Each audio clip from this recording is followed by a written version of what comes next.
Yes, Aliko Dangote is the latest victim of neo-colonization in West Africa.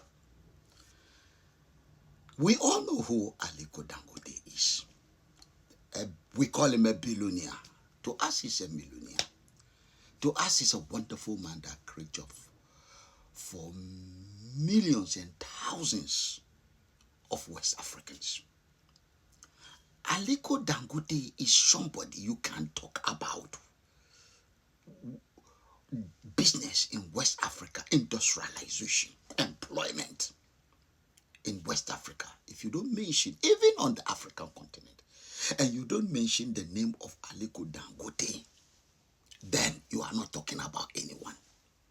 Today, he is the victim of neo-colonization that has become a cancer in the heart of ECOWAS. We must find a solution to this monster.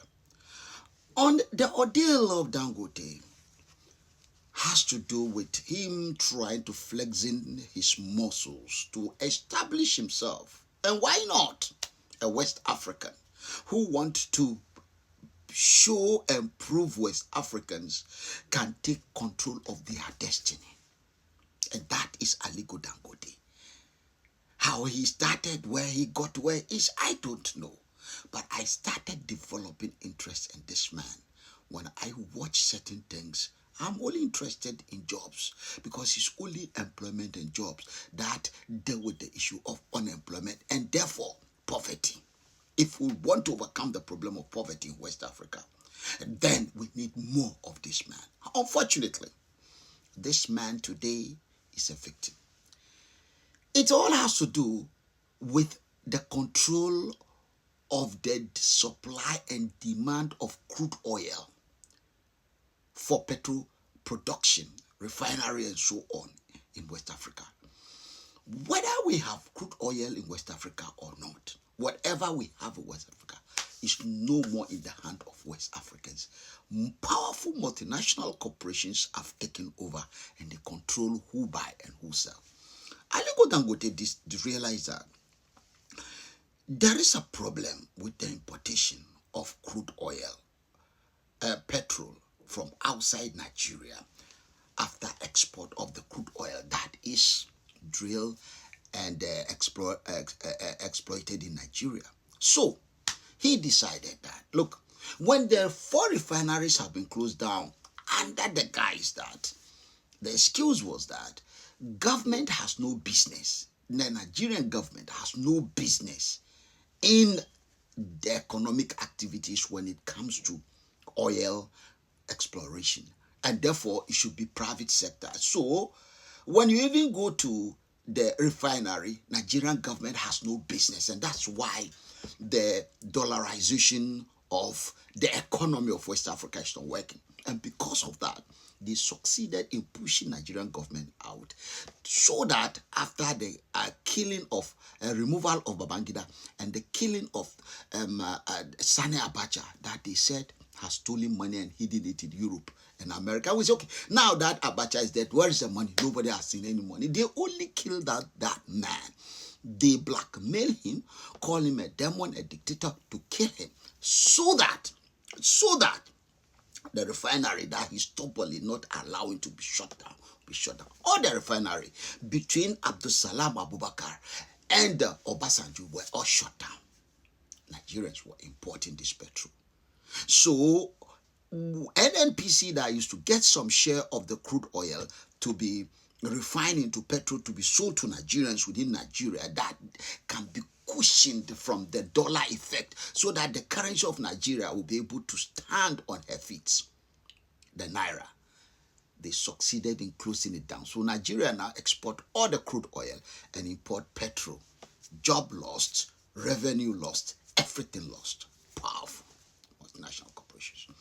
And what you don't realize is that, before I come to what you don't realize, quickly let's understand that Aliko Dangote decided after he has done very well in so many fields, to be able to probably go into the refinery business. So if you want private, he's setting up a private one. The man set up a private one. Now when it comes to getting a share of the crude oil so that he can refine it, they say no. If he's buying it in Nigeria, he need to pay $6 more. $6 more than will have been bought. Yes, that is the price they sell it at, even international rate. He should pay $6 more.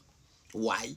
Because it's going to be sold in Nigeria and they want him to sell the end product in a very expensive amount, because you can't buy the crude at an expensive amount and go and sell it at the going rate.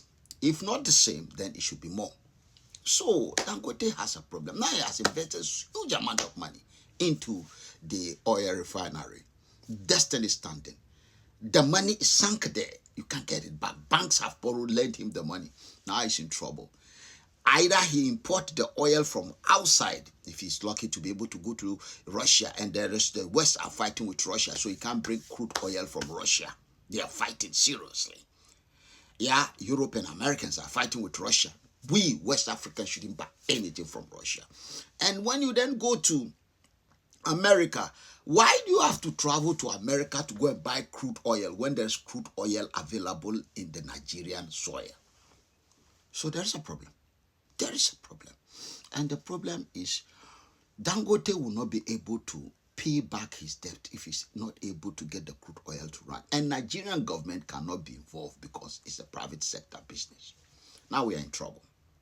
This, we said, is the reason why we talk about ECOWAS Parliament reform. ECOWAS, because we want the laws of ECOWAS Parliament to be like the law of Ghana, to be made like the way Ghanaian laws are made. We want the laws of ECOWAS to be made the way the law of Nigeria is made, the law of Senegal, the law of Mali, so that we can have a working law. And why do we need this law?